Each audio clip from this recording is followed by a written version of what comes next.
Ladies and gentlemen,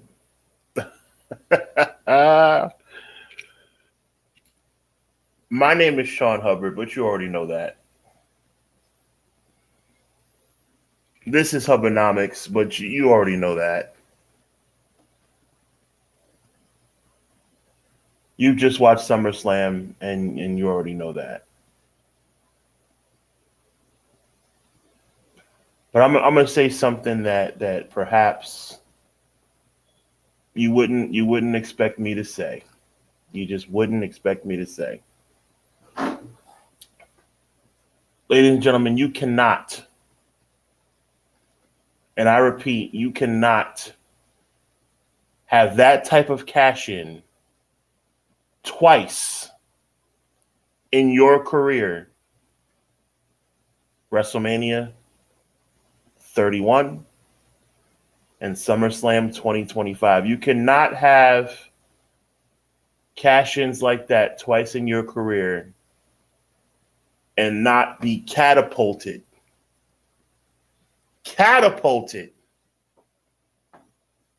into being called one of the greatest of all time. It's impossible to not be considered one of the greatest of all time when this happened twice.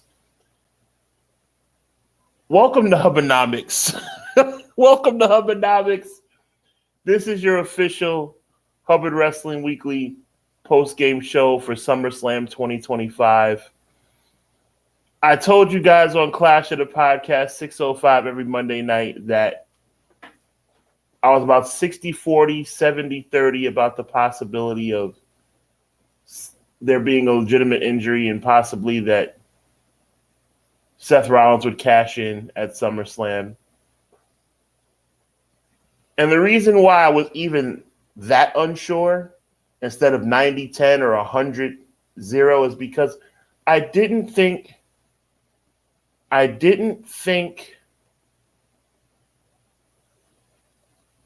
Triple H had the creative chops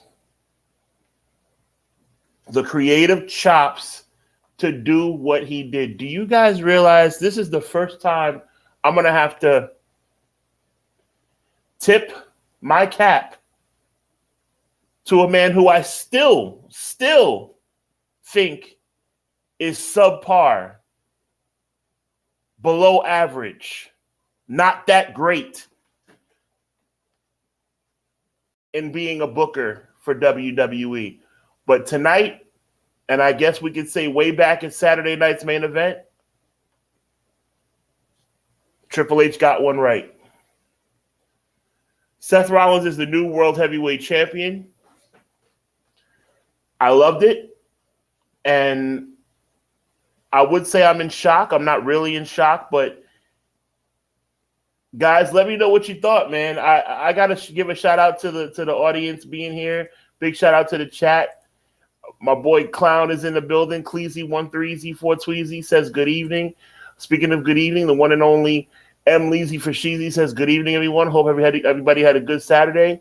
He goes on to say, I said on Clash he would have 5 minutes and then cash in. That's what you said. That's a fact.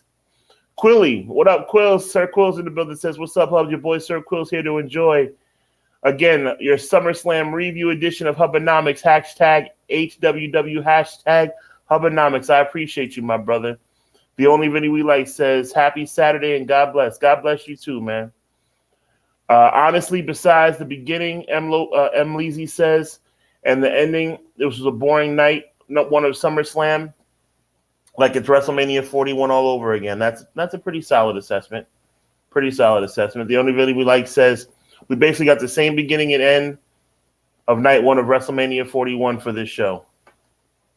I'm going to get into that for sure. Excuse me. Easy E in the building. Appreciate you being here, my friend. He says, Ayo. Cleasy says, creative made the cash in, not him. He just read the script. Okay.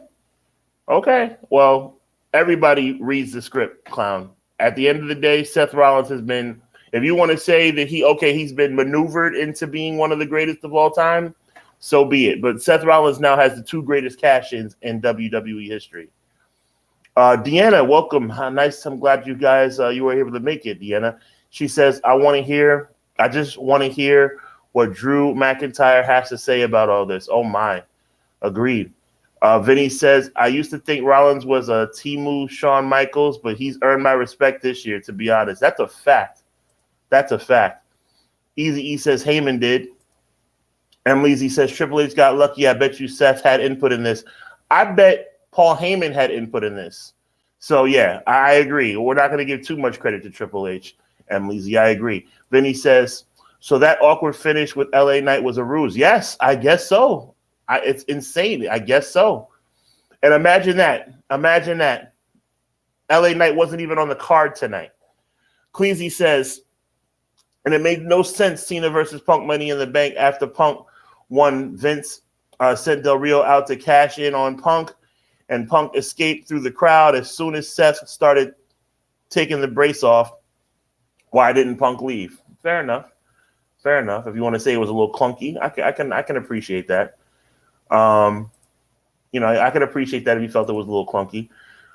Sir Quill says SummerSlam Night 1 was very underwhelming for me. Certain matches were too long and tedious, and there were too many wrong winners besides the first and last matches that were good, and the middle just dragged. Fair enough. Joe Compton, welcome, my man. He says, I hate it when I get worked. Seth can go to home. I tried to tell you, Joe. Joe, I tried to tell you, my man. Vinny says, Roman Reigns can still go in the ring. I cherish every match he wrestles. Same here, my man. Same here. Yo, let's get into the card, man. Yo, speaking of Roman Reigns, SummerSlam came on the air from New Jersey at MetLife Stadium, the home of the New York Giants and the New York Jets. And the first match of the night right out the chute is main event Jey Uso, my guy, main event Jey Uso, teaming up with the Tribal Chief, the original Tribal Chief, Roman Reigns, to go up against Bronson Reed and Braun Breaker, a.k.a. Braun. I don't know if anybody sees it besides me yet. Braun Breaker's a goof. I still don't like him. I still don't see what everybody else sees. I mean, I don't get it, bro. I don't see it, like, at all, bro. Like, I'm trying to get on board, y'all. I'm trying to get on board. I don't see it, okay? But anyway, there was a lot of good spots in this match. Big ups to Bronson Reed doing punches through the middle rope. Roman Reigns almost killed himself jumping over the top rope and almost landing on his head, Undertaker style, the way Undertaker did back at WrestleMania 25 against Shawn Michaels, minus the cameraman. A lot of good spots. Jey Uso came in first, Roman Reigns came in second, and Braun with Paul Heyman came in third. Definitely a lot of love between Jey and Roman on tonight. There was a couple of rumors out there that maybe Jey Uso might turn heel. I actually predicted that Roman Reigns would acknowledge Jey Uso during this match. Maybe not, again, not as the Tribal Chief, but acknowledge Jey Uso for having a really good 2025. Now, that did not exactly happen, but what did happen was that Roman Reigns saved Jey Uso from a spear from Braun Breaker after a pretty good match. And at the end of the day, Jey Uso got the pin. Jey Uso got the spear and the Uso splash and got the win. It's just me, Uso, day one-ish. And as they're going into the next segment, you can see Roman Reigns saying, you're the man. And Jay's like, no, you're the man. So it wasn't really an acknowledgement. You guys can let me know what you think. It wasn't really an acknowledgement of Jey Uso like I wanted it to be, like an official acknowledgement, because obviously Jey Uso put the Ula Fala back on Roman Reigns. But I like what I saw, especially Jey Uso getting the win. And to me, that shows me that WWE has not given up on Jey Uso. Yes, there's been talks about him not having the proper cardiovascular wind about him. There's been talk about maybe his moveset needs to improve. But Jey Uso's still over like Rover, and he definitely got the win. I'm really happy about it. Look, the only Vinny we like says Braun Breaker's a future star. I don't see it, Vinny. I wish I saw it. I don't see it. He looks like a goofball to me. Shout out to M. Leezy for she's just breaking with that annoying twitch. He does such a goof. Facts, bro. He's so corny, bro. He's so corny. Deanna says Braun Breaker reminds me more of his uncle than his dad. That's a fact. I agree. But even so, I think the dude is corny, bro. I don't see it. Sir Quill says the cash-in was predictable Uninspiring, which wrongfully took away from Punk's rightful moment. Seth Rollins will always be a thorn in Punk's side. This was Punk's moment. Yes, it was, but that's kind of what makes it now. You know I don't like to give WWE any kind of credit. Come on now. But that's what makes it cool, because now the Seth Rollins, well, it depends on how you look at it. Are you good? Are you okay?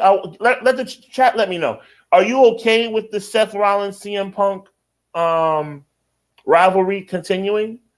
So, I mean, that's what I'm saying. Are you okay with that? Because that's what's going to happen now. You might as well count it. You know, it's a wrap Rizzy now. The saga between CM Punk and Seth Rollins has definitely picked up again. You can at least book them for one more world title match. So let me know how you feel about that rivalry continuing. Vinny says, they were giving us small crumbs of Roman versus Braun. I can't wait for them to go one-on-one. Vinny, it's not very often I disagree with you, my brother. I don't want to see Braun Breaker at all, much less against Roman Reigns. I don't see it.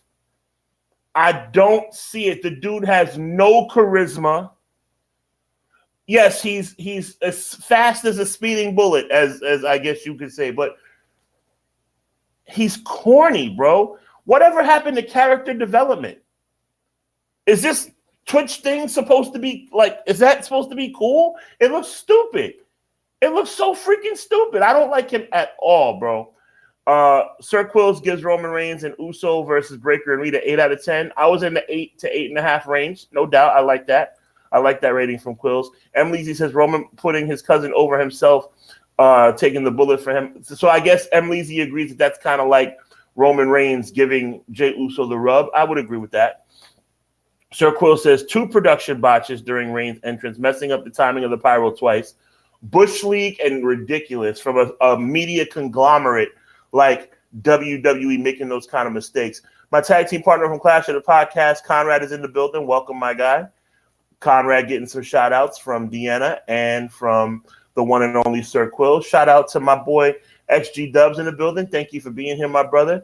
Question from my boy M. Leezy. He says, does Punk versus Rollins have to happen in Hell in a Cell to end the feud? Because at this point, what else can those two do? I agree with you.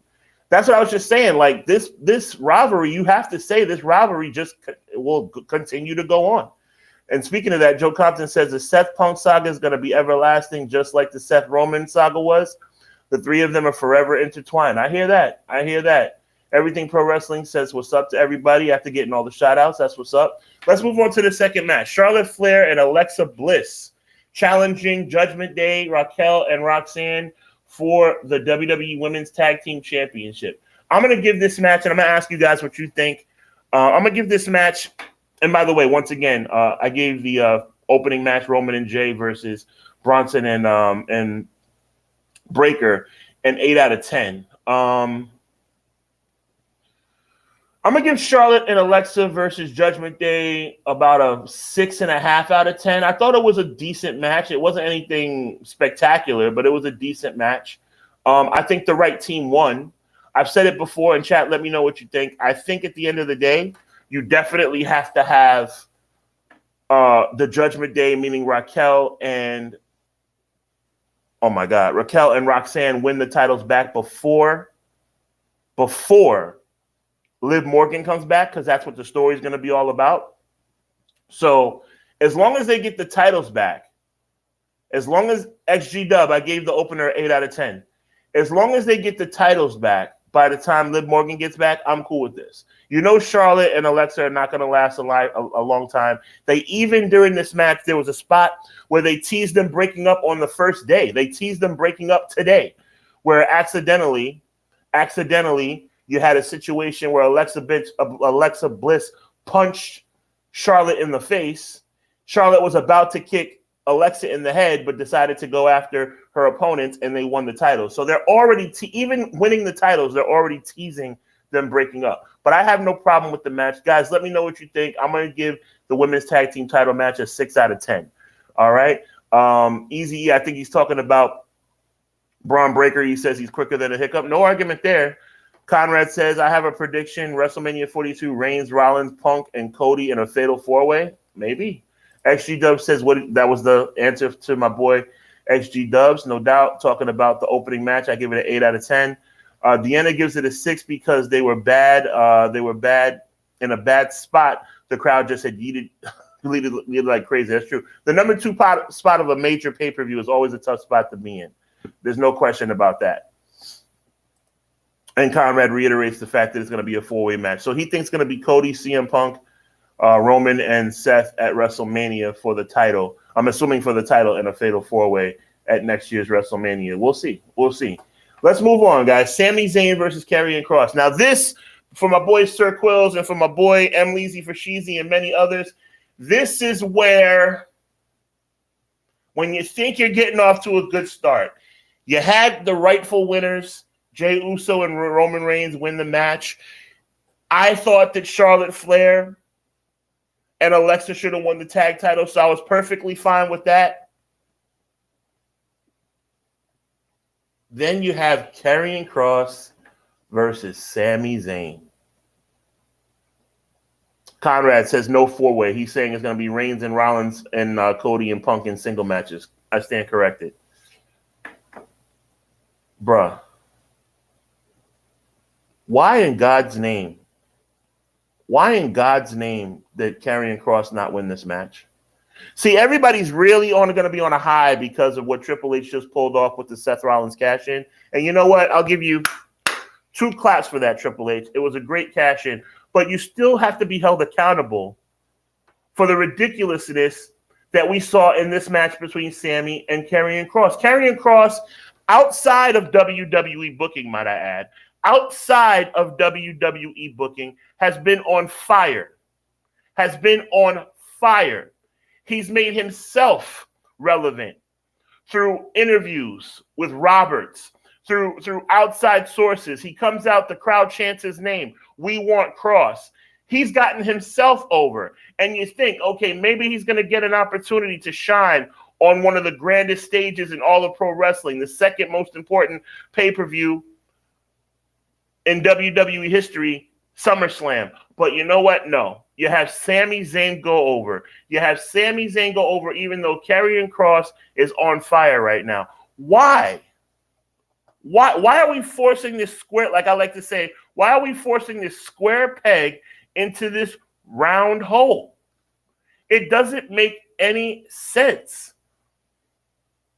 Did Karrion Kross resign yet? XG Dub asked. Maybe so. Because something's going on, because this is getting ridiculous. This is getting ridiculous, XG Dubs. Why is Sami in this match? Conrad asked. I don't know. Sami is going to turn. It's got to happen. I would think so, Deanna. I would think so. But the thing is, the reason when you have Sami beat Karrion Kross, where does that leave Karrion Kross? Where does that leave him? Why do we not remember that Karrion Kross just got beat twice by Sami Zayn in back-to-back pay-per-views? How is that helping the Karrion Kross character?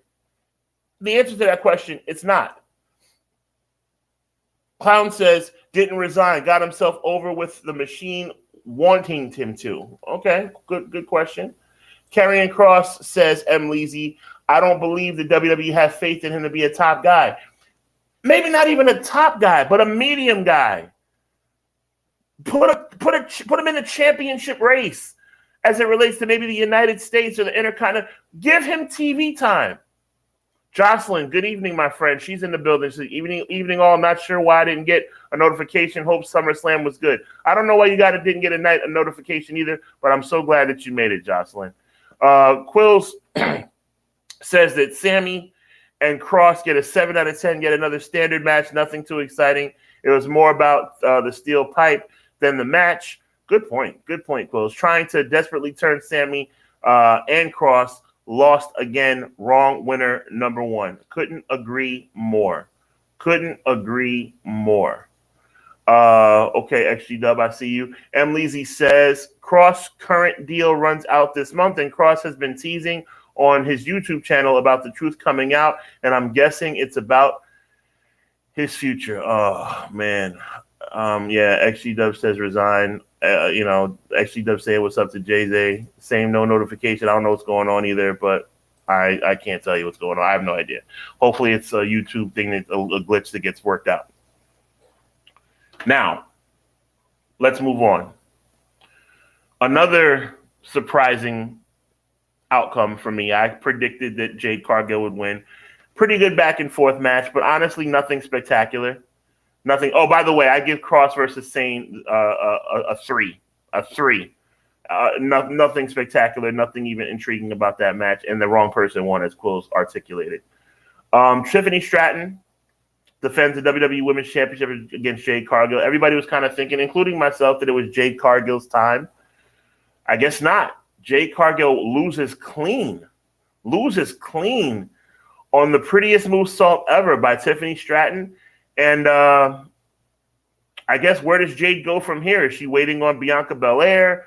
Is it going to be more? It can't be anything more with Naomi. Naomi's on Raw, so I don't know where Jade Cargill goes from here. I don't even know where Tiffany Stratton goes from here.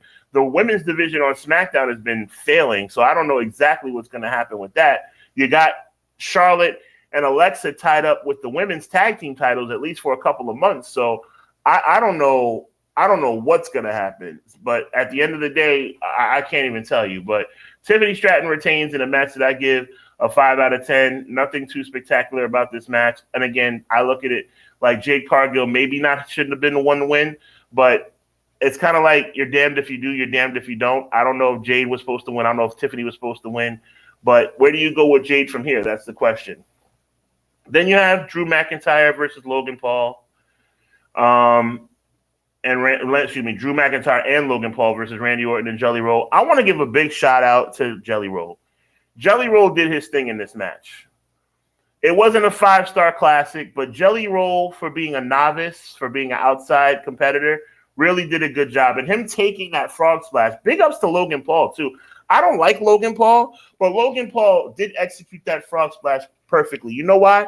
Because if Logan Paul doesn't execute that frog splash perfectly, Jelly Roll might not be walking right now. So big shout out to Logan Paul. Big shout out to Drew and Randy for carrying the match. And big shout out to Jelly Roll. For anybody who cares, Drew and Logan won the match. Randy and Jelly Roll came up a little bit short. I like the spot where Jelly Roll, if you guys saw it, Jelly Roll was carted off after the frog splash to the table. They picked him up. The referees were walking him out. He kind of did the Mick Foley 1998 at Hell in a Cell turnaround. No, I can't leave yet. Turned around, came back, ended up hitting the boss man slam, hitting the choke slam, but then eventually got hit with a Claymore and a frog splash, or as Logan Paul calls it, the Paul from Grace. Wow. And eventually takes the loss. But big shout out to Jelly Roll, man. Jelly Roll did his thing in this match. I can't even lie, yo. I can't even lie. Jocelyn says, dang, Kross is great in the ring, 100%. M. Leezy says, the thing that shocked me, Jade lost, but clean, nothing screwy. I'm confused. Me too. XG Dub Jelly showed respect. That's a fact. Renegade James, what's up, man? What up, man? James in the building from Pro Wrestling Shoot. Thanks for being here, man. He says Jelly Roll has my respect. That's a fact. Jocelyn says Paul doesn't deserve that respect. He got one right with the main event, but I don't give him any further. Oh, Paul, I'm sorry, you're talking about Logan Paul. I hear that. He had a good match, but you're right. I thought you were talking about Paul Levesque, but you're talking about Logan Paul. I got you, Jocelyn. Emily says that Paul did good. I agree. Or Jelly Roll did good, I should say. Deanna says, got to give Jelly props for all his work and that table spot. 100%, Deanna. I agree with you completely. Sir Quill says, Stratton Cargill, 6 out of 10. This match was not given the time. The action was mid and to okay. Jade had the match won, but didn't like Stratton's foot on the ropes. That was Jade's moment. Wrong winner again. Wrong winner number 2. I hear that, brother. Jade filming soon, James says. So I guess Jade's about to go off the scene. So she's not going to be able to be a champion right now. I guess it is what it is. So that leads us to the main event, or what we thought was the main event. First of all, well put together match. I thought CM Punk put on. I thought Gunther put on. I will say this. I think that and let me know if you guys agree. I think that the blood spot for Gunther was a little clunky. I mean, he didn't even get hit in the face when he fell on the table, but somehow he came up with a bloody nose and a bloody face. I thought that was a little bit clunky. I understood the story that they're trying to sell and the story that you're trying to tell, but I did not agree with the blood spot. I just thought it was done pretty clunky. If they had been able to pull it off a little bit better, maybe so. But I digress. I'm not going to nitpick like that. I just thought it was kind of corny how they did the blood spot. M. Leezy, before we go on, says Jade is filming a movie. Okay, that's what's up. James says somewhere Bruce Pritchard telling the biz cut down on a Jade. Oh, man. Yeah. Yo, if you guys, we're going to talk about, me and Conrad are going to talk about Unreal on Monday. Was it just me or was Bruce Pritchard giving Abyss a really hard time and Abyss was trying to apologize, but really, like, he was kind of like laying in, he was giving Abyss the business. If you guys saw the documentary on Netflix.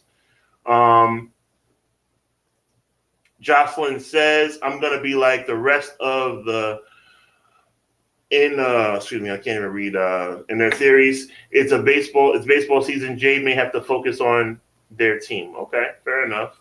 Yes, they did blood, Jocelyn. They did blood. Gunther was reported to have a nose injury and needing time off. Wow.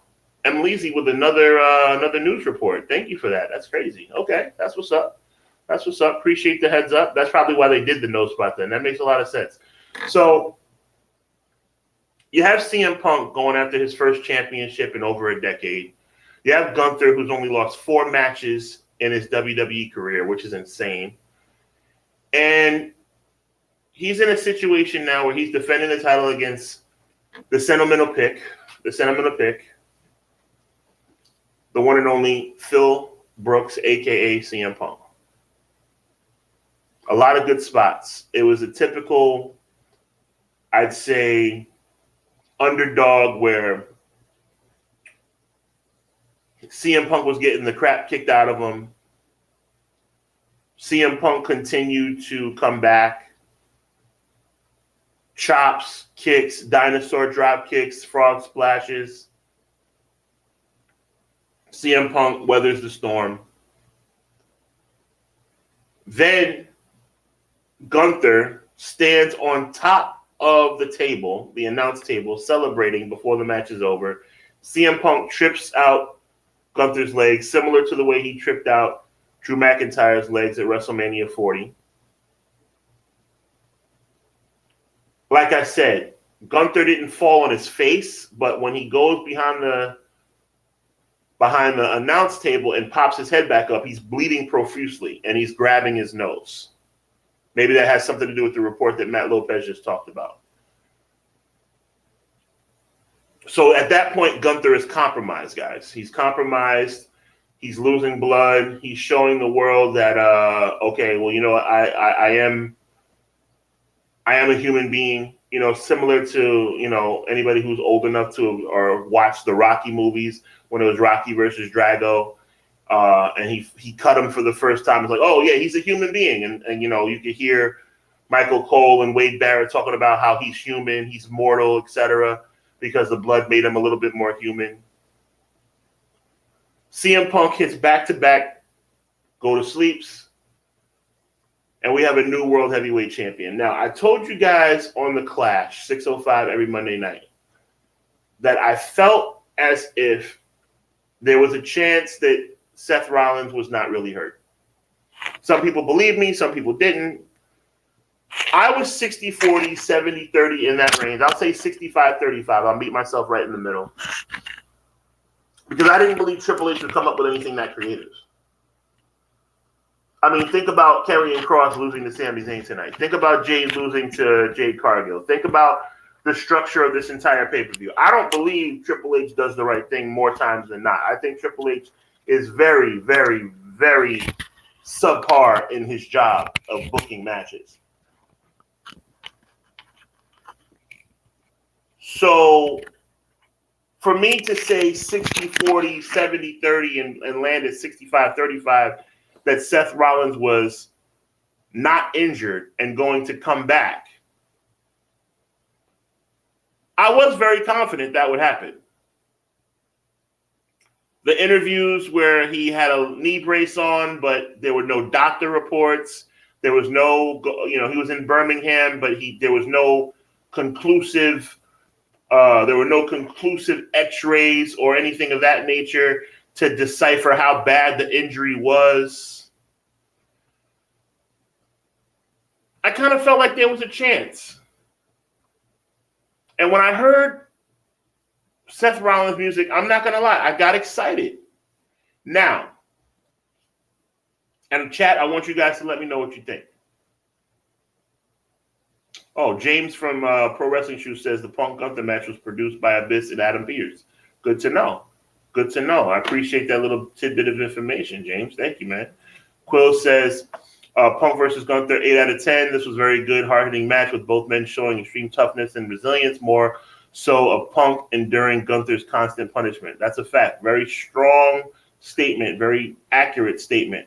M. Leezy says the Punk match had similarities to Rocky IV. Good point, Hubbs. I appreciate that, man. Yeah, just trying to, shout out to you, Jocelyn. Get some rest. Thank you for being here. Yeah, just trying to give some comparison. At the end of the day, the Seth Rollins cash-in was good. But did anybody besides me think it was a little clunky? I think clunky is the word of the day for me. I thought that the blood spot with Gunther was clunky. And I think that this cash-in was a little clunky. I would have rather seen Braun Breaker and Bronson Reed come down to ringside, maybe distract Gunther, distract CM Punk, something in that ballpark that would have led to Seth Rollins coming out. I would have had Seth Rollins actually come all the way down to the ring, right? Limping on crutches. And I would have had him on the apron. On the apron. I would have had Bronson Reed distract the referee. And I would have had somebody, whether probably Braun Breaker, either spear one of them or either way. I would have done the triple threat route instead of the seeing CM Punk win and then have Seth cash in. But I guess at the same time, the reason why they did that is because they want to continue on the Seth Rollins and CM Punk saga. I'm going to rate the match an 8 out of 10. I'm going to rate the cash-in a 7 out of 10. It was good. It could have been better. That's what I'll say. It was good. It could have been better. But at the end of the day, I got to give Triple H just a smidge, just that much credit. I did not think that he had the chops creatively to do what he did. So big ups to Triple H in this one and one time only. As much as he makes me sick all the time, including the fact that Sami Zayn beat Karrion Kross, including the fact that Tiffany Stratton beat Jay Cargill. In this one instance, I guess a clock is right. A broke clock is right twice a day, right? So I guess this is Triple H's broken clock moment. He got one right. So I got to give him props. He got one right. Clown says at least Bronson and Braun trap Punk in the ring when Seth comes down. Yeah, I would have had that. Yeah, something, add a little sauce, bro. I thought it was kind of, Conrad says he should have said tomorrow night I'm going to give up this briefcase, but when I get back, it's me and you, blah, blah, blah, then boom. Okay, that would have been dope too. Quill says overall, SummerSlam was a mediocre 6 out of 10 show. I would even give it a 5 out of 10. So we're in the same ballpark, my friend. We're in the same ballpark. James says, doesn't seem Kross contract being renewed, hence the loss. Yeah, disgusting. Absolutely disgusting. But you know what else is disgusting? Little bonus information for you guys tonight. While I give you guys this, I want you guys to give me your rating 1 to 10 for the show that took place tonight, SummerSlam. I'm going to give it a 5 out of 10. John Cena has turned babyface again in the weirdest, most unconventional, goofball way. You want to know why I didn't think Triple H can pull off something like the Seth Rollins thing tonight? Because Triple H does crap like we saw on SmackDown more times than not. Why in God's name did John Cena have a quote-unquote change of heart on SmackDown, and then Cody Rhodes congratulates John Cena on the change of heart, and they share a beer?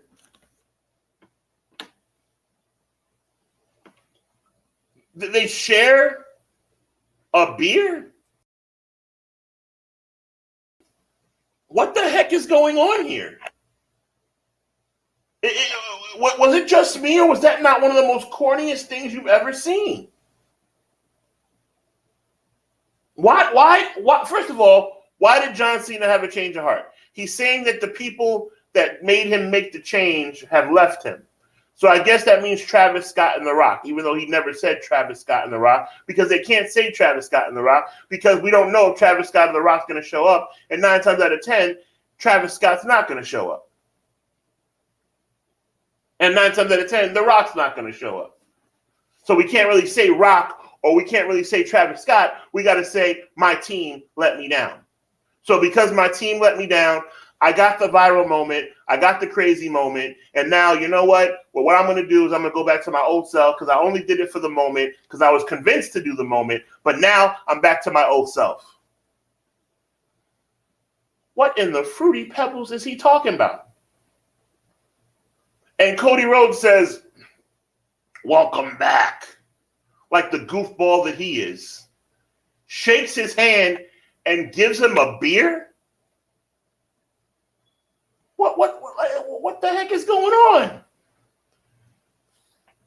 I will not be doing a SummerSlam Night 2 wrap-up, because I'm going to save that with my tag team partner, Conrad. We're going to talk about the Unreal documentary and SummerSlam on Clash of the Podcast on Monday. But I will leave you with this.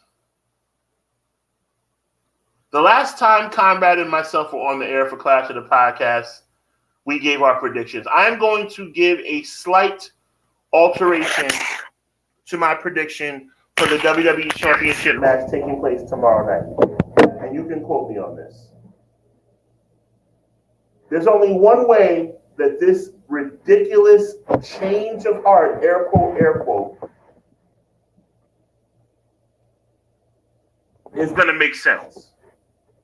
There's only one way this quote-unquote change of heart plus the welcome back, we appreciate you beer celebration with Cody Rhodes is going to make any sense.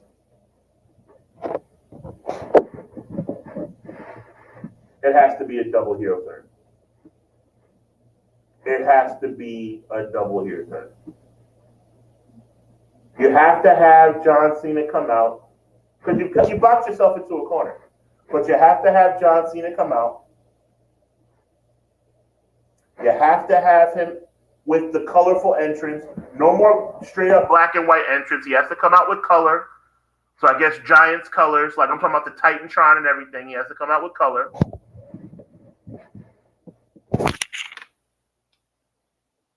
Can you guys hear me better? Maybe my mic was a little disconnected. Let me know if you guys can hear me better. John Cena has to come out with a color entrance. He has to fight by the rules. And we as fans are going to think that he's up to something, that there's no way this ridiculous heel turn made any sense, or this ridiculous face turn made any sense. So we're going to automatically assume that John Cena is going to turn heel again. And what John Cena is going to do is he's going to fight a clean match. He's going to fight a clean match all the way through. And then, whether The Rock gets involved, I doubt it, or not. Whether Travis Scott gets involved tomorrow night, and I doubt it, or not, Cody Rhodes turns heel and cheats to win the WWE Championship. That is the only way that ridiculous babyface turn we saw on Friday night from John Cena will make any sense. Because there's so many other ways that can go, and there's so many other ways it would stink.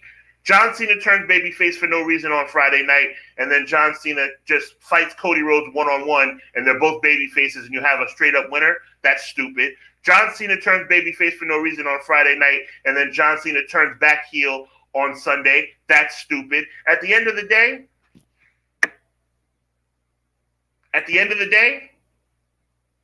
you have to have a double heel turn. That's the only thing that makes sense. So with that being said, I want to thank each and every one of you guys for being here tonight. I appreciate y'all. Enjoy night 2 of SummerSlam, and make sure you meet me and the one and only Conrad Cushman on Friday night, or excuse me, next Monday night meaning 2 days from now at 6:05 Eastern Standard Time for Clash of the Podcast. Until then, God bless, be encouraged, and evil never prevails. Until Monday, y'all, have a good night.